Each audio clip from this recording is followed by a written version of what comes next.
Hey guys, this is Delphine here. Today I'm going to make you guys a video of how I make my roach food. It's kind of a mix of a lot of different pre-made foods, but I find it works pretty well. It's really nutritious for them and stuff, and so that makes them better for my reptiles. So here are our first ingredients. We have Fluker's high calcium cricket diet. I just have a lot of this stuff because I got it pretty cheap off of one website where I bought most of my supplies.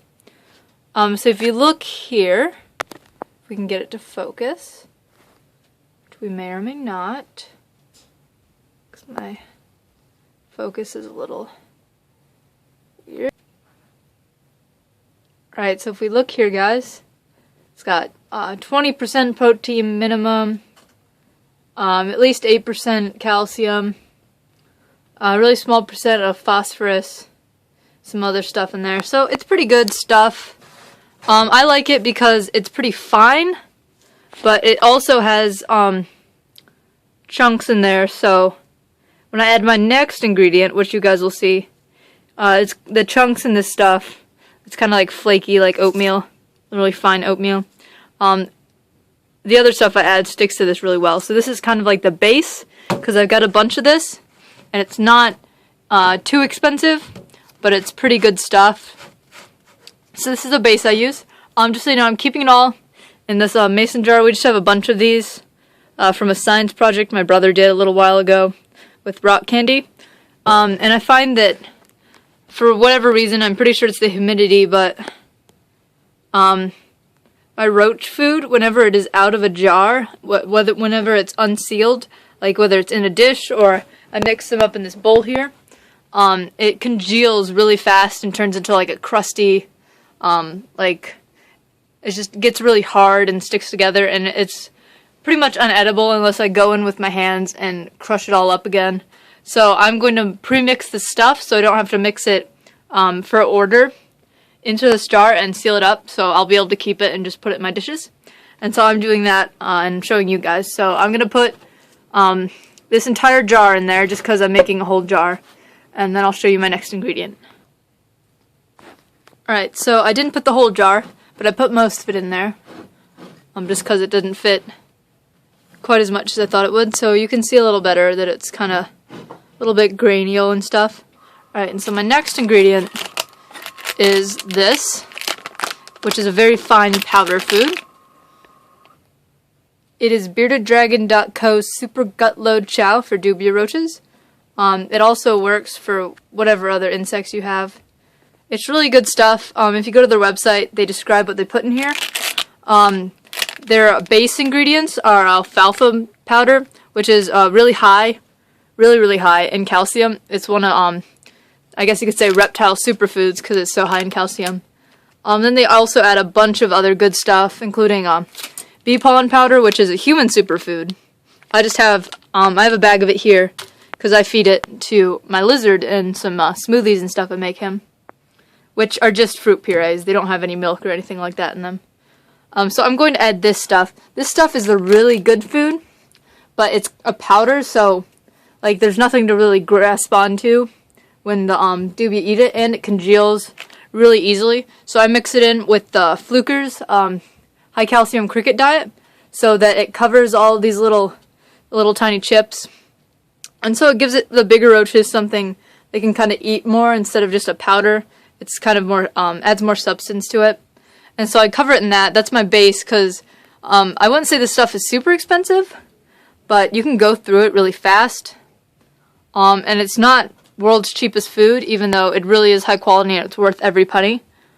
So this is how much I have. I need to buy more, but I'm trying to work with my money right now to use it on some other things besides food. I was thinking of breeding superworms, but I don't know how that's going because they're really fatty, and Freddie was eating those for a long while, and then he kind of started to have some digestive problems, mostly just going to the bathroom. He was getting a little bit constipated. So he's fine now, just so you guys know. But okay, I'm going to probably mix most of this in there. I'll dump it in, and then I'll mix it with probably this spoon or the spork, I don't know. And so I'll try and cover most of this Fluker's cricket food with the beardeddragon.co's Roach Chow. So I'm going to do that. Alright guys, so I added the beardeddragon.co dubia chow, and before I mix that in, I'm going to add one more of my powder ingredients and then mix it all together in one step. Since this is for my dubia roaches strictly, this is also from beardeddragon.co. Sorry, it's their orange juice powder. Basically it's just orange juice powder. It contains a couple other things, but it's not like full of all sorts of sugars. It's just, you know, it's a nice flavor adder. Dubia roaches are obsessed with oranges and anything sweet like that, especially citrus fruit. So they also sell pineapple, but after doing a lot of reading, people told me that they actually just put oranges in there with their dubia roaches because they'll just eat it right to the rind. So I bought some of this stuff. You can buy it pre-mixed into your roach chow that I have down here. You can buy a big bag of this stuff, and you can have one of their powders mixed in, whether you want orange juice powder, pineapple powder. They may have one more, I don't remember. But you can get it pre-mixed in. The reason I didn't is because I was going to use my roach chow for my crickets too, and they don't need the orange juice powder, so I didn't buy it like that. Plus, it only came in the big bag, and I was tight for money at the time, and I only bought what I thought I needed. So I probably will buy it mixed in with my chow the next time I buy more chow. So I'm going to put this on top with the rest of my powder, and then I'll mix it all together and show you guys the final product. Well, almost final. I'm going to add one more ingredient. Alright, so I added my orange juice powder on top. I know I said I was going to mix it in, but I'm actually going to add my last ingredient now before I mix everything in. You can see kind of the ratio here. I don't know how well this will work. I usually mix in more of the powder. I'll look how it turns out when I mix it all up and see if I need more ingredients. I have more powder and more orange juice powder left, so if I need to, I'll mix that in. But my last ingredient, I'm just going to add a little bit, not too much, because this stuff is mainly for my beardy. But I'm going to add a little bit of bee pollen powder to this. There's already stuff in the beardeddragon.co dubia chow, but I like to add just a little bit more, so it's, you know, straight bee pollen. It's really, really good stuff. It's got all sorts of wonderful, wonderful nutrients and antibodies or antibiotics or whatever, antioxidants, one of the antis, one or two. Don't quote me on this, guys. I've had my Google open. I could give you all the facts, but I am filming this on my phone currently, so can't really do two things at once right now. So I'm going to add just a little bit of this to the top and mix it in, just for a little extra boost of healthiness. I mostly like to just mix this into my beardy's food, so he doesn't get secondhand nutrients. He just gets it directly from this stuff, and I'm not relying on the dubia roaches to have it in their system when he eats them, because obviously they'll probably absorb some of the nutrients from this and use it themselves, which will make them healthier roaches, but it won't give Freddy all the benefits of the bee pollen powder.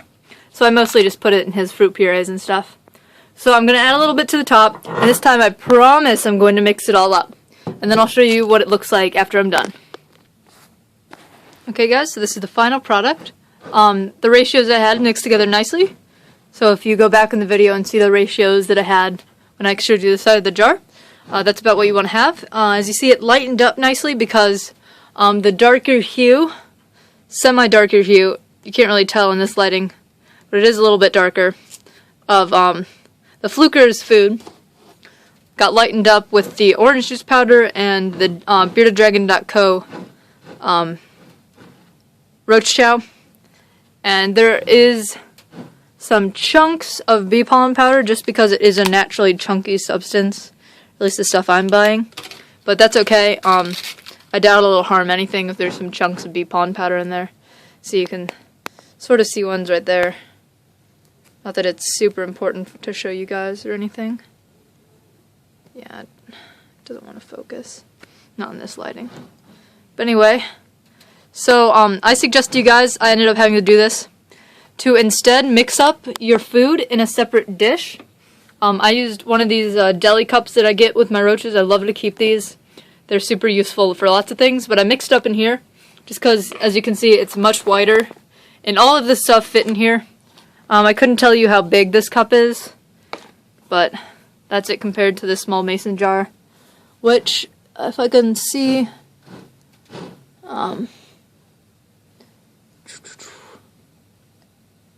it's a little hard to read the markings here. Looks like it's a little over 3, that's the 300 mark. 300, what? I couldn't tell you. Anyway. So, I suggest mixing it up in a different container. Not mixing it up in the jar. I ended up pouring it in there and mixing it up. Maybe making it in smaller batches, though this worked out pretty perfectly.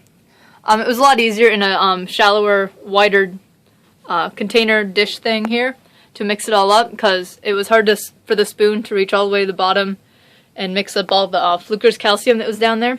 So it was really easy to mix it up in here and then just pour it into the jar here where it's going to be stored. So it's a really nice chow, guys. I've had lots of success with it. My beardie can't get enough of my roaches. So just to end this off, I'm going to feed my roaches and I'll show you guys how the colony's going. It seems to be going really well. Not that I've ever kept roaches before, so I couldn't tell you for certain. But I found lots of new babies. The only problem I'm having is that my newest shipment of adults doesn't... See, there's that male there. A bunch of them just love to come out. Before, only my babies would come and get in these tubes and come out of the egg cartons. My adults would usually stay in here. But since I got my newest shipment of roaches, I'm having a lot of problems. It may be because I got way too many males. I was looking to get some cheap adults, which the cheapest way to do that is go off eBay. But everyone's selling like 50 pairs of breeders, 25 males, 25 females, which, as you all know, is a terrible ratio. You can see down there, there's lots of babies. This is where most of my roaches hang out. It's past the second egg carton. But all of my adults are pretty spread out through here. If I show you all these, I know the lighting's terrible. As you can see, there's adult roaches down in there. There's one right there. They all like to hang out right here, so I tend to dump some big water crystals down there. I have large water crystals that are usually used for superworms, but I like using them because they don't dry out as fast. Yeah, there's lots of adults and babies in this section too. I like the second and third section the most. But they're pretty spaced out through all the different sections of egg carton I have. Of course, all of them like to hang out at the bottom where my heat mat is. If I get you guys down here, there's a little roach hanging out down there. You can't really see him. So yeah, here's my large sized water crystals. There's my food dish. I can show you guys what I meant. I don't remember how recently I gave them this food, but as you can see, this is the Roach Chow, the beardeddragon.co Roach Chow. I don't know whether it's my humidity or what, but it just turns into these big flat chunks that have to break apart. It looks like the Fluker's Chow doesn't congeal quite as much, probably because it is a coarser substance. So I'm hoping that my new mix that I made will do a lot better, since it is the coarser Fluker's substance, which doesn't seem to congeal just with this stuff mixed in. So I'm going to empty out this dish, because this food is pretty much worthless now that it's turned into big chunks of food. And then I'm going to refill it with the new food and put it down into the roach colony, and I'll discuss what's been going on with this thing after I give them some food. Alright guys, so I cleaned out the dish. Still a little bit in there, but it's fine. This is just the lid of the deli container I showed you guys earlier, up there, that some of my roaches came in. I love to keep these things. I love to use every single part of them. I use the deli containers. I used to mix up food in them until I found out that exposing it to the air just makes it turn into hard mush. And I love to use these lids for food dishes, just because I bought some food dishes. They were really cheap. They're only like 25 cents each, guys, so I didn't like spend a bunch of money on these. They're just lids. But they're pretty small, and they're not very shallow. The ones I bought, at least, I bought the small ones because I didn't think I'd need that much, but I am expanding my dubia colony from just keeping babies to having adults too, so I figured I needed to have more food and more water and such. But I really like these because they're shallow, they're really easy for the babies to crawl up on, but they've got this little lip so the food doesn't just spill out or anything. Alright, so this is the new mix I made with you guys, and so I'm going to give that, just pour that in there a little bit. Perfect. Shake it out. So yeah, there is my new food. It looks really nice for my roaches. They're going to love it. Hopefully, it'll stand up to the test of congealing. As you can see, some spilled out there, but that's okay. It's because there's holes in the bottom. They were for air. So there was a little roach under there. Hold on. Making sure he's gone. Alright, so my roaches should gobble that up. I'll put a little more food in there now that I evened it out.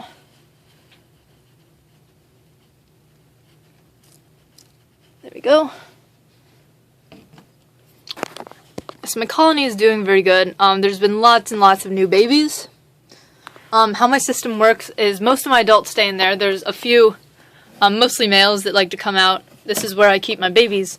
They like to come out and get the food and the water crystals here, even though there is water crystals in between those. And mostly they like to hide. There's some there. Under and in these tubes. Usually under, which is harder on me, because then I have to pick them up and catch them, as opposed to just being able to pick up the tubes and shake them into a deli containers. But yeah, my colony is doing really good. I've been trying to mostly collect up the medium-sized roaches, which are the ones that I have bought previously as smalls, and have had enough time to grow up into meatier roaches. I'm trying to be really conservative with this process. Freddy isn't getting too many roaches, but they're pretty decent-sized roaches, for his size at least, and he gets around 10, 15 tops of those, with a sprinkling of the smaller ones. It's harder on me to collect them, because I have to go into these crates and find them among the adults, but he benefits from that, and my colony benefits, because the smaller roaches get to grow up and provide more nutrients to my beardy. Alright, and just an update for you guys. I know this has been an extremely long video, and if you're still here, thanks for sticking with me. It's a thumbs up. But my latest update, I guess, I've been looking at a lot of different lizards, but I know if I'm going to get another one, it's probably going to be a bearded dragon, just because my parents know bearded dragons, they like Freddy, and my little brother really wants one. Well, at least he seems to really want one. Because I showed him a tegu, an Argentinian black and white tegu, which I've really come to like. They look super cool, like mini monitors, but they're still a big lizard. 4 foot isn't exactly something to sneeze at. But I showed him, and he asked if we got one, would he still be able to get a bearded dragon? So that shows me that he still really wants to get a bearded dragon. He's not just wanting a pet, because he didn't really want a crested gecko when I offered it to him. Like, I gave him the idea. Because I said they were extremely low maintenance, because he's just never really been interested in pets that much as me and my sister really have. You know, they had the standard goldfish, some hermit crabs, but nothing much else. So my sister's really pushing to get her own pet. She wants to get a rabbit, and he really hasn't shown much interest, even though he got his own broom. He loves eels, and he loves bats, but neither one of those he can really get. If we got an eel, he'd want a pretty large one. He's never been really interested in the smaller ones that I've shown him before, like the tire track eels and the African rope fish and stuff.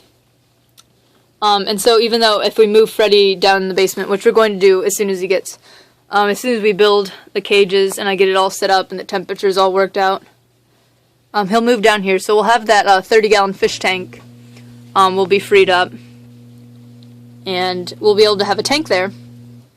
And also have a second beardy on the second shelf, of course. And so I'm looking into trying to get one. I've been keeping track of most of the breeders. He says his favorite color is the reds, which I'm a little hesitant because I really like the yellows, and I don't know where Freddy's going. He comes from extremely yellow genes, but he's turning pretty orange right now. His head is still yellow, but the rest of him has turned orange. His front legs are extremely bright orange. His back is kind of a brick orange, and his back legs and tail mostly, are kind of like a peachy color. So his head is the only thing that still keeps any yellow pigment. So I don't know where he's going with that. And if he does turn orange, I don't know whether I want to have a red dragon to breed with him. But I'm working things out. I think it'd be cool to have a red dunner. Red and purple would be a really cool color combination. I'm still looking to make sure that the other bearded dragon I get will have nice purple tiger bars, nice lavender tiger bars, because Freddy does, and if they mated, then their babies would have pretty extreme tiger bars too, which is one of my favorite traits in a bearded dragon. Besides, of course, being white, which has always been near and dear to my heart, and many different creatures. In fish, I really love black fish, just because they're really sleek. I just think that's really cool. I have some really cool fish that I haven't really showed you guys, but maybe I'll make a video as soon as I can. I cleaned out their tank some, so it would be easier now. But yeah, so I'm still aiming on getting a beardy, guys, another one. Breeding is still a possibility, though it's not guaranteed. Like I said, that would be the 2015 breeding season. So that about wraps it up. So I have been looking at different lizards, but there's no guarantee I can get anything, including another beardy. But the highest possibility of getting another lizard would be in bearded dragons, since my parents both really like Freddy. And my little brother wants one, which is 2 pluses on the beardy side. I don't think anyone wants a tegu right now, except for me. So that's about it, guys. So I made the food. Let me just put the lid on that. So that's about my latest update. So I only took care of Spike the crested gecko for the weekend, so he's back with his owner. If you haven't seen those videos, go check him out. He was really cute. It was a little baby crested gecko. And that's about as good of an update as I give you guys. Nothing has really been happening in the extremes. No one's said any real definite answers. I haven't really made any moves to get another beardy so far, because, like I said, I'm keeping up with the breeders. And a lot of them have clutches that are going to hatch later in the year. So yeah, I'm just keeping my eyes open, trying to increase the funds in my wallet, because I don't know how much funds I'm going to get towards another bearded dragon. Okay, I got the jar sealed. So I hope you guys enjoyed this video on how to make, or at least what I make, bearded dragon food. Sorry, dubia food. I would never feed this to Freddy. Yeah, so this is good quality stuff. I got the flukers, all this flukers and stuff. I got it all from petmountain.com. Really good place, really cheap prices. They fluctuate a lot though, so if you see a really low price, it's not guaranteed. Even in like the month that I was shopping, the prices fluctuated a number of dollars. Some prices went down, others went up. It was just crazy, but they're really cheap for all sorts of supplies. I got a 24-inch Reptile 10.0 for, I think it was like 22 bucks, which was pretty nice. Pretty cheap. You can get all of this stuff that you see here, the Roach Chow, orange juice powder, bee pollen powder, and all sorts of other foods and supplements and stuff for your bearded dragon at beardeddragon.co. They just have everything you could possibly want, except when it comes to like essential supplies. They didn't necessarily have everything I was looking for. They do sell heat lamps, or bulbs and fixtures, and they also sell the Repti and some fixtures to go with them, and some do-it-yourself stuff, and lots of other stuff, but I wouldn't guarantee them to have everything. Off the top of my head, I can't think of what they were lacking off of my supplies list that I was shopping from, but there were a couple of things. So I bought most of my supplies from Pet Mountain. If you're looking for really cheap beardy supplies, just in anything, they have pretty cheap prices, because they're not as much as a chain store or a big store like Petco is. And these guys, beardeddragon.co, they have all sorts of like stuff you wouldn't even think you needed but they have it if you want it. They sell seeds for different exotic plants that are high in calcium and your beardy can eat. I bought some of that, but I have yet to grow it. I need to clean out a tray that I was growing wheatgrass in. So yeah, just check them out. They're really good. Pet Mountain if you're looking for supplies. I've got my dubias growing. Got my shelves cleared for a while now. Still haven't bought my supplies. Looking at other lizards. Probably going to get another beardy. That about sums it up, guys. I'll try not to hit the 26-minute mark. So yeah, thanks for watching, and please subscribe to see more videos. Hopefully they won't be as long as this one, and you probably are bored to tears. I apologize for that, but I will go upstairs now and leave you guys to finish this video. Bye!